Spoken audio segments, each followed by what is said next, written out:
Hello everyone and welcome to the class of economics. So in the previous video, if you could remember, we have started value added method, and now today in this video we will finish, or I will teach you income method, that is to calculate national income. How to calculate national income with income method we will do. Now when we say income method, income derives when some productive activities or productive services could be done. Without any productive activities, income could not be raised or could not be there. So national income determination under income method today we will do. When we say income, it is production which creates income. So if we want to calculate national income by income method, then we have to add different factor incomes. That means factor incomes which are earned by factor of production. It can be rent, wages, salary, interest, profit. So all those factor income we need to add while calculating national income by income method. So the addition of all these factor incomes gives us the calculation of national income. That means by adding all factor incomes, that is which is earned by factor production while giving factor services. So all those factor income when we are adding, we will get national income, that is net domestic product at factor cost. Now components of income method, what are the components or what are the elements which we need to include?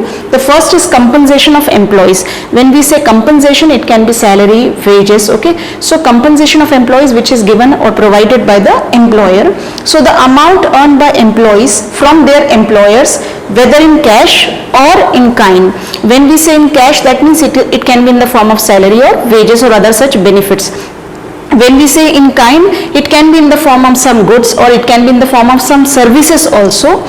So, or through any other social security schemes, or can be an earning or an employees who are getting this compensation through any social security schemes is known as compensation of employees. That means compensation of employees include three things.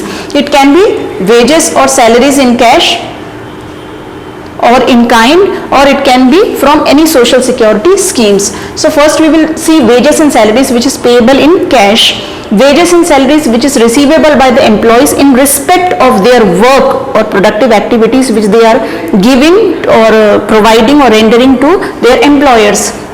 Special allowances for working overtime, that means if any employee who is working overtime, that means whatever time period or duration is there, after that also if he is trying to complete the work or is doing his job, then for that overtime he will get the cash or salary. Third is cost of travel to and from work. That means whatever cost or expenses when he is going to and from work, and car parking, that is for car parking, for bonuses in the form of bonuses, in the form of commissions, gratuities, tips, cost of living, that is dearness allowances if he is provided, honorarium, vacations, sick leave allowances, etc. So these can be in the form of cash. So these are all related to the employee salary only, which is provided by various firms or enterprises. Then next is pensions at the time of retirement. When we say pension, it can be called as a deferred wage. Now here deferred wage means all those services or all those job or work which an employee while in his before retirement, whatever work or whatever productive activities or services which he has provided to the firm or company, after his retirement, whatever pension which he is getting, that will be called as a deferred wages. That means surely he has provided some services, that is pensions at the time of retirement are related to factor services which he has provided before retirement. Prior to that, it is also known as deferred wages, or any expenses which he incurred by the employees and thereafter reimbursed by the business enterprises should be excluded from compensation of employees, as such expenses are part of intermediate consumption of business enterprises. So these all things will be included in this. Then second is wages and salaries in kind. We discussed wages and salaries in cash. Now what should be in kind?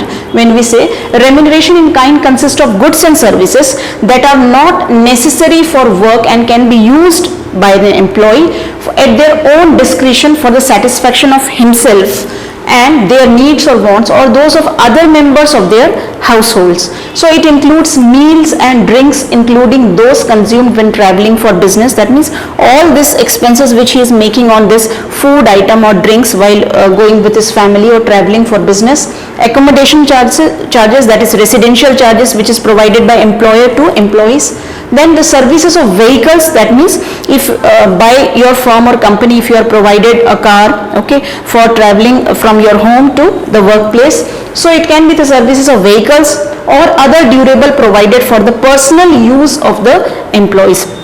These all facilities, that is wages or salaries in kind, which is provided by the employer to the employee. Now goods and services produced as outputs from the employer's own process of production, such as free travel for the employees of railways, especially those who are government employees, they are getting this kind of facilities, that is for traveling they are given certain allowances of railways, airlines, or free coal for miners. So these, whatever salary or wages which is provided in kind, can be in the form of cash, can be in the form of goods. Sports, recreation or holiday facilities for employees and their families, this is also included in this. Or value of the interest which is foregone by employers when they provide loans to employees, that is in case when the employees have taken or borrowed certain loan from the firm or enterprises, so whatever price of interest which is foregone by the employer at reduced rate or even zero rate of interest when the employer is providing loan to the employee for the purpose of buying houses, that means when an employee is taking loan from the firm or from the employer, it can be for the purpose of purchasing home, furniture or automobiles or other goods and services. Then it should be kept in mind that it does not include any facilities which are necessary for work and in which employees do not have any discretion. That means all those activities in which employee is not involved or in which employee has not given any productive services. So whatever those amount, it will not be received by the employees. For example, uniforms or other forms of special clothing to be used for work only, or in hospitals, in police department, for drivers, for nurses in the hospitals, etc. It's so because such payments are intermediate consumption of business enterprises. That means uniform which are provided by the firm or enterprise to their employees will not be included here while calculating. Why? Because it is actually involved in intermediate consumption of an enterprises only.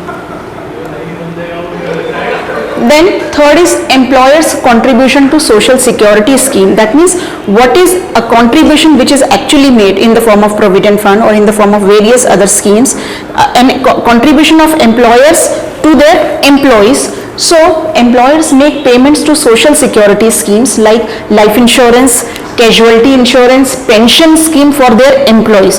That means this contribution is made by the employers to their employee. That is why it is included. Okay.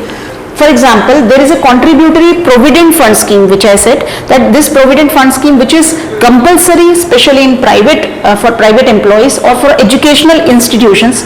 So this provident fund scheme or provident fund, that amount which is provided by employer to their employee will be included. Such scheme is a part of compensation of employees only. The thing which has to be remembered is that employer's contribution towards social security scheme should be included, whereas employees contribution to social security scheme will not be included. Employer's contribution will be included, whereas employees contribution will not be included. Then second is operating surplus. This is also need to be mentioned, one of the component of income method. So when we say operating surplus, the Central Statistic Organization, or we can call it CSO, has defined operating surplus as value of gross output minus the sum of intermediate consumption minus compensation of employees and mixed income, depreciation and net indirect tax. So this is the formula that we need to have gross value added at market price minus intermediate consumption minus compensation of employees minus mixed income minus depreciation and minus net indirect tax. Then only we will get this operating surplus. In other words, it is the operating surplus is a sum of income from property and income from entrepreneurship. Operating surplus have the following two components, that is income from property and income from entrepreneurship. First we will discuss income which have been earned in operating surplus from property. It is the income which has been arisen from rent, interest and royalty. First we will do income from rent. The income arising from ownership of land, that means from ownership of land or building, is known as rent. That means any firm or enterprises, if he is giving any building structure, it can be in the form of land or building on rent, so that rent will be included. It also included imputed rent. Imputed rent means for self-occupied house. You are not providing rent to anybody. Why? Because you are the owner of that particular house. But still we feel that that amount of rent which you will pay to outsider, but this is your house, so that rent will be called as imputed rent. We assume that that amount will be included. So it also included imputed rent. If a person living in his own house, then it is assumed that in an economy that he is paying rent. We assume that for his same house he is paying some amount of rent to himself. So this concept is known as imputed rent. Second is royalties. Royalties are the payments made for the use of mineral deposits such as coal, oil, petrol, etc. for the use of patents, copyrights or trademarks. So whatever payments which are made for the use of these mineral deposits or for the use of for the patent rights, copyrights or trademark for the use of this, so that payment will be included in royalties. Then comes interest. It is the amount earned for lending funds to the production unit. That means if a firm or enterprises is giving or lending funds to some production enterprises, it also included imputed interest of funds provided by entrepreneur. That means the entrepreneur himself is providing the funds in his firm or enterprise, but interest income includes, that is interest on income includes interest on loan taken for productive services. That means whatever interest, we are actually including that part of interest which is used for productive purposes. That means if a firm is giving loan to other firm, or if a firm is providing or preparing some funds or making help of that funds from his own enterprises and giving to himself only, but for some productive purposes. If there is productive purposes, then only that interest will be included. Like interest on national debt or interest paid by government or nation's debt should not be included, as it is assumed that such interest is paid on loan taken for consumption purpose. It is not done for production purpose. So all those interest on loan which is used for production purpose, that will be included, but for consumption purpose it will not be included. Interest paid by one firm to another firm, as it is already included in the profit of the firm which pays it. That means interest paid by one firm to another firm, as it is already included, will not be added. Then income from entrepreneurship, that is, it is a return of entrepreneur effect after paying all other factors of production. It is of the following three types. That means after paying all the dues, when the entrepreneur gets something in return, okay, after paying all the dues, that will be called as income from entrepreneurship. It included distributed profit. Distributed profit means it is dividend which is paid to the shareholder of the firms. It is that part of total profit which is given to the shareholders in the form of dividend. The thing to be noted that is that profit earned by one firm to another should not be included under this head. That is, profit which is transferred or profit which is earned by one firm to another should not be included here. And this head, because it is already included in the profit of the firm which pays it. That is, whomsoever the firm, if there are two enterprises, the firm who earns the profit, it is already added in his profit. So if he is providing that part of profit to other firm, will not be included again. Undistributed profit, that it is not distributed. Distributed we did here in the form of dividend. When we say undistributed profit, means this profit will not be distributed to anybody by the firm. It can be called as a savings of private corporate sector or can be called as a retained earning. Retained earning means from the overall profit after paying off all the dues, if some surplus amount is left, that can be called as a retained earning or undistributed profit. So it is that part of total profit which is not given to shareholders and kept as a reserve for future use, for future uncertainties. Okay. Now third is corporation tax, which can also be called as a profit tax. It is that part of total profit which is given by a firm to the government. That is, from the overall profit, if the firm is giving that part of profit to the government in the form of tax, The concept of operating surplus is applicable to all producing enterprises. That means this concept of operating surplus which we are discussing, it applies on all those firms or enterprises who are engaged in production, that is whether they belong to the private sector or to the government sector, but important that they must be involved in some productive services. The government enterprises also are expected to earn reasonable rate of profit on the funds which they are investing. That means not only private sector, government sector is also having some minimum level of profit from the invested funds. But operating surplus does not arise in the general government sector, as they produce goods and services for social. That means all those government sector services, all those government sector firms who are engaged in production of goods and services for the purpose of welfare, okay, for the purpose of social welfare schemes, or in order to help or giving charity or welfare for others, the profit which they will be earning, it will not be included in operating surplus. Then third is mixed income. After income from property, income from entrepreneurship, now third is mixed income. Income of own account workers, that means all those people who are basically professionals, okay, doing professional services. It can be farmer, doctor, lawyer, barber, etc. And unincorporated enterprise. Unincorporated means which does not require any registration process, like small shop owners or shopkeepers, repair shops, okay, a plumber, okay, like these people who are professional by nature, having some skills but they have not registered themselves. So all those income which is earned by these people will be considered or will be included in mixed income. Now they do not maintain proper accounts. These people, professional people who are doing their own business independently, they are not writing any account, they do not maintain any proper accounts. That is why they do not generally hire factor services from the market, and they do not hire any kind of people or laborers from the market, or they do not hire any factor services from the market, rather use their own resources. That means they actually use their own people, own family members. It can be in the form of land, labor, funds, etc. They are using their own things which are available with them. They are not hiring or borrowing from market. So as the result of this, it becomes difficult to classify their income. Now it is very difficult that to classify their income or their earning distinctly among rent, wages, interest and profit. Now NDP at factor cost we can calculate here as compensation of employees plus operating surplus plus mixed income. This mixed income we need to add for calculating NDP at factor cost. Now what is the method for calculating national income by income method? The first thing is, if we want to calculate national income by income method, we have to add different factor income, as I said.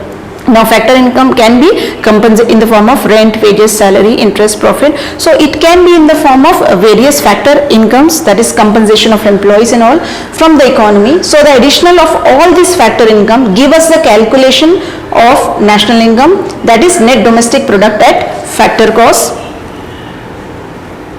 Now here you can see the calculation or the part itself, like domestic factor income, that is NDP at factor cost, in which we need to add these three, that is compensation of employees, operating surplus, mixed income of self-employed person. Now here self-employed person means, as I said, the doctor, barber, okay, all those people who are doing their work independently. Now in compensation of employees, there are two forms, that is wages which are and salaries which is provided in cash or in kind, including deferred wages. Deferred wages here means the pensions. Then employers' contribution towards social security schemes. Now we need to see that we need to ignore employees' contribution to social security scheme, but employers' contribution towards social schemes we need to add. Now we need to ignore this employees contribution, okay, it is written. Now second is operating surplus. In operating surplus we need to see that we have two things, income from property, income from entrepreneurship. Income from property we have rent, interest and royalty, but what we need to ignore is interest on national debt. Then from income from entrepreneurship we have profit. It can be in the form of distributed profit or undistributed profit.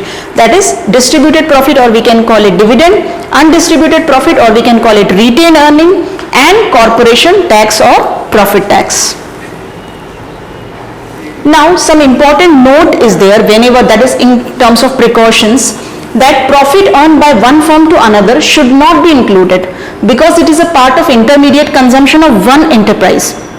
Okay, so whatever part of profit which is transferred or shifted from one firm to another will not be included, because as it is already included by that firm who has actually get the benefit or who has enjoyed the profit. If profit after tax is given and corporate tax is given, then by adding them we get the profit. That means whatever part of profit which is earned after giving tax or corporate tax, that is profit after tax, it was 1000 plus we need to add corporate tax, that is 100, is equal to we get the profit, that is 1100. But if profit before tax and corporate tax are given, then we need to ignore the corporate tax. That means we will not include that time corporate tax. Then it can be profit before tax 1000, corporate tax 100, now profit will be 1000 only. We need to ignore here this corporate tax. Why? Because this profit is we get before paying the tax or corporate tax. Now some steps for calculating national income by income method. Now first step which we need to see whenever we are calculating, you get the question and you are told to calculate national income by income method. The first thing which we need to see is identify the enterprises which employ primary factors. That means we need to see which kind of firm or enterprises who are hiring the factor services for this, that is land, labor, capital and enterprises. Second step will be to classify various types of factor income which is earned by those factor of production. It can be like compensation of employees. Compensation of employees means the amount earned by the employees from their employer, whether in cash, that is wages and salaries in cash, or in kind, or through any other social security schemes. Then operating surplus, which we will add, it is the sum of income from property and entrepreneurship. Then mixed income, that is income from own account workers like farmers, doctors, barber, etc., or unincorporated enterprises like small shopkeepers, repair shops, is known as mixed income. Now step third is to estimate amount of factor payments made by each producing unit. That means whatever factor payments which is provided by various firms or enterprises or by each producing unit. Now step 4 will be to add all the factor, that is whatever factor income we have included, we need to add all those factor incomes or payments within the domestic territory to get domestic income. That is first thing which we need to find out is by adding all factor income which we receive, we will get NDP at factor cost, that is domestic income. Now after getting this, the formula will be compensation of employees plus operating surplus plus mixed income. Now step 5 will be that addition of NFIA, that is net factor income from abroad to NDP at factor cost for calculating national income, that is net national product at factor cost. Now what precautions which we, now this is the final step, that is for calculating national income, what we need to do is NDP at factor cost plus net factor income from abroad. Now what precautions which we need to see while calculating national income, so that we should not make any mistakes or errors. The first is we need to avoid all the transfers from one firm to another. That is national income includes only factor payment, that is payment for the services, that is productive services rendered to the production units by the owners of the factor, that is all factors of production, whatever factor services or productive services they are providing to the firm, to their employer, which will be included. Any payment for which no service is rendered, that means it can be in the form of gift, it can be called as a transfer payment, which we will not include. Why? Because for those transfer payment we have not given, or the factor of production did not have given any services, productive services. Without giving any productive services, if you are earning something, that will be considered as transfer payment. So any payment for which no service is rendered is called a transfer payment and not a production activity. So gift, donations, anything which you receive as a charity, etc., reward, etc., are main examples. Since transfers are not a productive activity, we will not include these kind of transfers. Second is avoid capital gains. Capital gains means when you receive a large sum or amount of money, or in terms of gain or profit. So capital gain refers to the income from the sale of second hand goods and financial assets by the firm. Income from the sale of old cars, old house, bonds, debenture, etc. are some examples of this kind of capital gains. So we need to avoid these capital gains whereby the firm or enterprise is selling the second hand goods. It can be in the form of old car, old house, bonds or debentures. So these transactions are not production. That means these transactions which takes place of selling second hand goods will not be included in the calculation of national income. So any income arising to the owners of such thing is not a factor income. Why? Because these are already second hand goods. Somehow at some point of time they have been already included whenever they were sold first time. Okay. Then third is include income from self-consumed output. When we say self-consumed output means all those goods or commodity which we use for self-consumption. When a house owner lives in his own house, he does not pay any rent. That can be called as an imputed rent. That means the owner of the house, when he lives in his own house, he is not paying rent to anybody, but he is paying rent to himself only. That can be considered as imputed rent. But in fact, he pays rent to himself. So such rent is a payment for services which is rendered even though rendered to the owner itself. It must be counted as a factor payment. That means these imputed rent will be counted or added as a factor payment. Then fourth is include free services provided by the owners of the production units. That means all those owners of the production unit, firm or enterprise or employers who are giving the free services to the employees. Like owners work in their own unit but do not charge salary. Those owners who are working for themselves, who are working in their own firm or enterprise, they do not receive salary from anybody. They receive salary from themselves only. So this production which they are doing in their own buildings but do not charge rent or do not get rent from anybody. So although they do not charge, yet the services have been performed. That means productive services have been performed in their own house, in their own constructed building, or whatever services they are providing to themselves only, but they are not being paid for it. So the imputed value of these must be included in national income. Just like imputed rent, the imputed value of such buildings or the owner occupied house will be, or services will be included. Okay, so this is all about today's video. So till the next video we will meet again and we will discuss expenditure method. So till then, thank you, goodbye.